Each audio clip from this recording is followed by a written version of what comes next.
Hello, everybody, and thank you for listening to another episode of the No Fluff MSP Marketing Podcast. I'm your host, Tahir Hamed. Got my co-host here, Stephen Badorf. We're back again. We are back again for another podcast. This is probably going to be, I probably shouldn't say that. This is probably going to be a short one. Famous last words. I remember I said that once, and I think it was like 45 minutes. Yeah, anybody watching or listening can see the timestamp and just hear how full of shit we are. Yeah. All right. Here is there's one point that we're going to make today. There's a single point. In 20 to 30 minutes, ideally. I think this is like 10, I'm being honest. Okay. But I hear this so often, and we have to get this out of our mentality. I am not a marketing person. I am not a marketing person. We have to take that phrase out of our vernacular. It cannot be said. It cannot be thought. We're going to get into why, but this is the biggest lie you can tell yourself if you're the owner, or even if you're the marketing person. Mm-hmm. When some marketing people, they don't believe in what they're doing. You can't believe this lie. I get where you're coming from. Yes, a marketer is going to understand the technicals of what needs to get done more than you are. They're going to understand analytics, search console. They're going to understand ads. They're going to understand the technicals of it more than you are. They're probably going to know how to position things better than you in most cases. I think that's kind of the job of a marketer. It's like, well, how do we best position this to make sure it is something our prospects care about? Or we talk to the prospect's desires, whereas maybe the owner may not think like that, because that is a bit of a trained skill. And the technicals of marketing is a trained skill, okay? But you, if you're the owner, or if you're a senior marketing person, have an intimate knowledge of your company, your clients, the struggles of being a business owner and manager, which the prospect likely is. So that idea you have, that contribution, that I don't know if I should say this because they know better than me. You need to get that shit out of your head. You really need to get that shit out of your head. Because oftentimes too, especially with a lot of agencies, you're not even working with the top marketing person at the agency. You're working with someone that is a coordinator that's doing their best.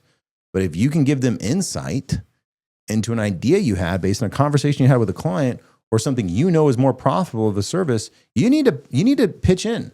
I mean, as a marketing person who works with the owner, whenever you have an idea that you can feed to me, it makes generation 10 times easier for creating content. Point. Yeah. I mean, I always appreciate it because it makes my life easier, and we know exactly how to position it. Because no matter like how many technicals you know about marketing or the keywords and all that stuff, like you need examples and you need experience that you can instill into it. And you can only get that from someone to be involved with it, you know? We hired a Meta ads person, phenomenal, 8 years of experience in Meta, doing an incredible job. He's a rock star, man.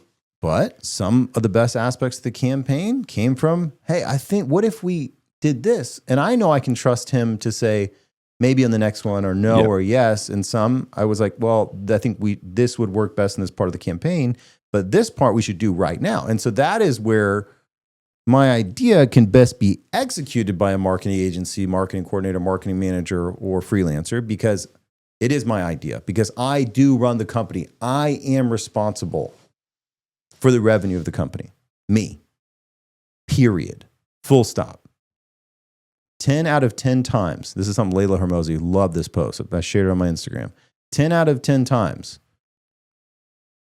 the lack of growth from a company is the founder's issue. 10 out of 10 times. It is nobody else's fault. It is ours alone. And so, no, we don't get to say, I'm not a marketing person, or I'm going to give someone else the reins to the growth of the company. Sorry, that's not how this shit works. It's just not. It's just not how it works. And so we have to get out of our mind, I'm not a marketing person. Now, good thing is, you are listening to this podcast. This is a podcast around MSP marketing. You might need to hear this, but at the end of the day, someone you know that's bitching about growth, that's an MSP peer, may need to hear this more. Yes. You should forward it to them and say, hey, I got a little message for you. And they're probably going to leave a bad review on this because they don't want to hear some of the things we're about to say. But at the end of the day, they need to because it's the truth. And if you share it, let me know. I think that's pretty funny. Let me know if you shared it and see, and then send and screenshot the response you get.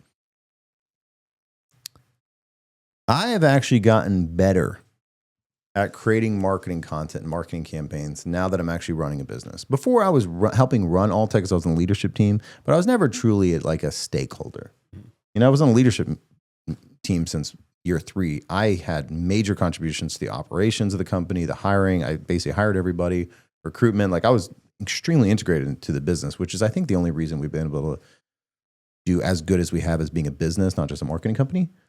But I was never a stakeholder, right? Now that I own a business, my content is better because I know how to talk to my target market, which is literally me. So you do have intimate knowledge. You have intimate knowledge of what keeps a founder up, an owner up, what they care about, how to speak to them. That does need to be portrayed to the marketing person, period. Any thoughts on that before we keep going, Stephen? I think keep the train rolling.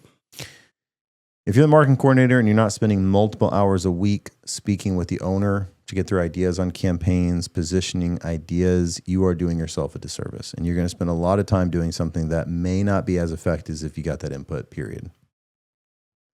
Example, Tom was extremely engaged with our marketing. Mm-hmm. He was extremely engaged. When he hired me, he didn't just hire and peace out. Like, hey, here you go, peace, peace, peace. Now, to be clear, I had to figure out a whole lot of shit on my own. But he was down to meet with me. He was down to give me ideas. He was down to invest when needed in certain campaigns. He was highly involved with the marketing despite not having a marketing. He didn't even know what an MQL was. He didn't know what SEO was. He had never posted on social media a day in his life. He didn't understand maybe the technicals and the execution of marketing. But you know what he did understand? His clients. And he knew it had to happen. Yeah, and he knew it had to happen. And he knew he had to be involved if he wanted to grow and not just hire a marketing person and say, it's not my job. It's not on me. 10 times out of 10 times, it's on us. If things go wrong, it is our fault. If we're not growing, it is our fault. Period. We had an issue last year where we weren't getting our accounting statements in every month. And that was frustrating me, but I was busy, so I didn't really push it like I needed to. Come the end of the year, I thought we're crushing it, but then once the ScaleCon revenue went out, because we get all this revenue in and then all these expenses go out, I realized we're not financially doing nearly as good as I was expecting us to be doing. We were flying blind, essentially. We were flying blind all of 2025. Now, I could say, I'm not a finance person. I'm not an accountant.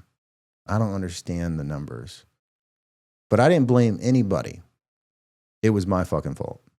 It was my fault. 10 times out of 10 times the finances aren't where it needs to be. It's our fault. 10 times out of 10 times the marketing isn't where it needs to be. It's our fault. 10 times out of 10 times if we're not closing enough deals, it's our fault. And so that taught me a valuable lesson about business where it's like, I should have fixed this month 3.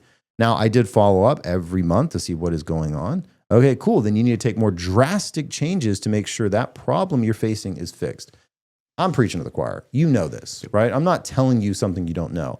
I'm just saying you have to apply that incredible thing you have as a business owner, apply it also to the growth of your company. And again, you're listening to this podcast. You're probably not the most important target market to hear this, but maybe you did need to hear this.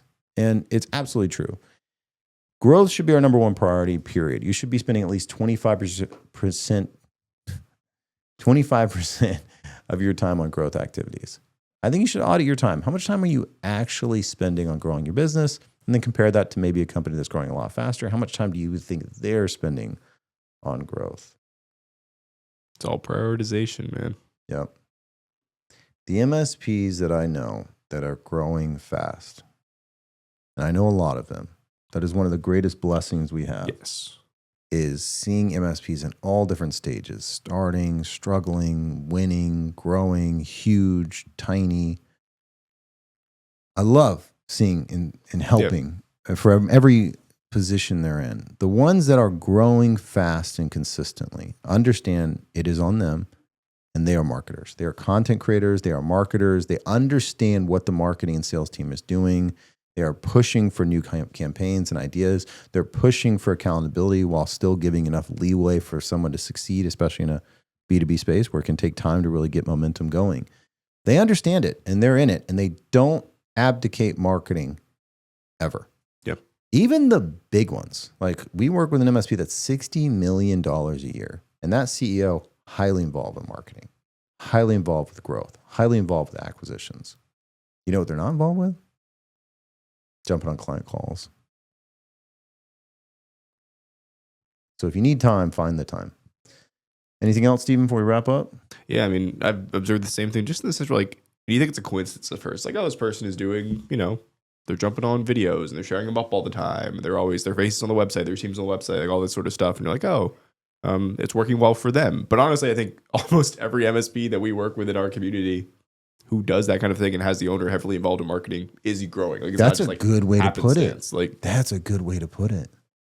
It is just an integral part. Yeah, that's a great way. Like, it never hurts, like, even if I'm not saying like you're going to become the marketing person jumping on videos and stuff and then you're going to grow 10 times immediately, but it's going to lead to growth. If not now, then down the line, because it's a key part of it. Yeah. And then them being tied into the marketing is making it better, rather than them having a marketing coordinator just saying like, oh, use, Gemini to generate ideas for me. It's like, no, I'm going to give you my positioning, my knowledge from what I've done being an owner, and you can turn it into something incredible. Yeah. That piece should always be there. And when it is, like you're saying, your MSP grows to $60 million. It's a crazy number, man. Another example is like, I want my marketing people to tell me what vertical we should go after. Oh, you. Yes. You do it. What vertical do you want to go after and why? It's your vision.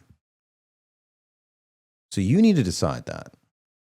Are you going to be vertical specific or not? Are you going to do a vertical campaign or not? Like, you can't just be like, hey, marketing, what vertical should we go after? It's like, bro, there's so many nuances to your business and your area and your employees and what you enjoy. Like, there's so many things that I think we try to put on the marketing agency or the marketing team or the marketing coordinator, where it's like, man, if you gave a lot more direction there, or even a little bit of direction, we'd be off to the races. The websites that we build that turn out the best, that get the best leads, the market, the internal team was heavily involved. They didn't just say, absolutely, you guys are the experts, do something. Yep. They say, here's our core values. Yeah. Here's what we're like, here are brands that we admire for inspiration. Yep. And this is why we admire that. Here's what actually makes us different, said in our words that then we can tailor. This is the ultimate reality when I hear someone say, oh man, this website is so generic. Yep. We don't get that a lot because we kind of force our clients not to allow this to happen. But when I hear an MSP bitching that their website is generic, all that tells me is they weren't involved. That's it. That's all that tells me. Yeah. So if that's you, you need to take a step back and realize you are so much more important to the growth of your business than you think. And again, I'm glad you're listening to the podcast. Thanks for coming over. But it's like, that's it. When I hear, this website's generic. It's like, yeah, well, they wanted you to give them more information, so it was not generic. When you give a marketing coordinator, a manager, an agency, a web designer, an advertising company, whatever it is, nothing, the only outcome is generic. They cannot be specific if you are not specific, period. Full stop. Absolutely. Now, and here's a situation that has never occurred in the history of ever. If you were specific and you were hyper involved and you gave really good details about your onboarding process and this vertical and what exactly you guys support in that vertical, if that occurred and then the outcome of the campaign was generic, now you got a problem. Yes. But guess what? Never happened. It's never happened. If it did happen, yeah, please fire that marketing agency right away. But at the end of the day, I think most marketing people and agencies want the best for their clients. They want results for their clients. They're not out to steal fucking money. They're out to get you results. But if you can't be the one to help them find success 10 out of 10 times, it's on you. 10 out of 10 times, it's on me. And so that's, I think, a key detail to why I had to do this podcast. I am not a marketing person.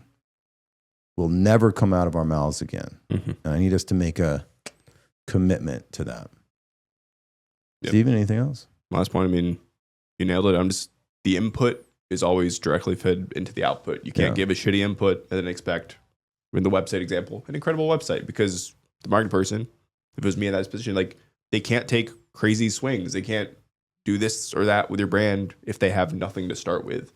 And you can fly blind, but you can't jump into the mind of the owner, of the prospect, without them delivering that to you. It doesn't have to be paragraphs on paragraph. It could just be, hey, I had this anecdote from X, Y, and Z. Yes. When I was like, from us building campaigns, it wasn't just like, oh, look up like what dental offices, you know, are worried about. It's like, hey, I met with this dental practice owner, and they were talking about how they're really bugged by this pain point, by their systems not keeping up with, you know, when clients are attending. And it's like, okay, I can build off of this as the marketing person building the campaign because it's directly from you. You can deliver exactly what you heard in the sales meeting, in meeting with them. And then you can turn that into a campaign with a tangible pain point that's been backed up by real life experience. Yes. So yeah, I mean, it's just everything you're saying is music to my ears for me when like implementing these things. It's just the truth of it. I remember I gave an assignment to someone in my peer group, an MSP in my peer group. He's like, I want to grow. Oh, I want to grow so bad. I'm like, do you really want to grow so bad? And he's like, yeah, like you want to grow like crazy. Like you are so passionate about this. He's like, yes. I was like, all right, cool. This is all I need from you. Next time you go to a sales meeting, make sure you write down every question that was asked by the prospect and everything they say that's intimate to their business. Just write it down. That's all you got to do. That's all you have to just do that. And then that is going to get us our hit list for the campaign. Yep. For that vertical. Guess who didn't fucking do it? The person that was so passionate about growth. So yeah, I think if you have that MSP friend who is really obsessed with growth without being obsessed with growth at all, send them this podcast and I'll take the 1-star review if I get it, if it means that they're going to start growing. Anything else, Steven? I mean, we've done something like this before. I remember it's really like the prospect in pain, the marketing person in pain will tell you. You just need to listen. To them. Yes, exactly. And how to market to them. Mm-hmm. Exactly. They will tell you how to sell to them. Just listen and note it down. Yep. All right, y'all. I hope that was helpful. I hope that was tangible enough, actionable enough. Let's do it. We can't say that anymore. We're going to become marketers. We're going to become content creators. Content is new currency. And we are going to grow our business. And I have something that if you listen to this podcast and you're still here, definitely listen to next week's podcast, because now that we have the reality of it, I'm going to break the fourth wall and show you why it's easier than ever. Mm-hmm. So make sure you come to next week's podcast. I promise it's going to be a good one. We've actually planned these as a series to really put it in perspective. No more podcast gaps. Yeah, well, don't say it. Don't say it out loud. Awesome, y'all. Thank you so much, and we will see you on the next one. Thanks.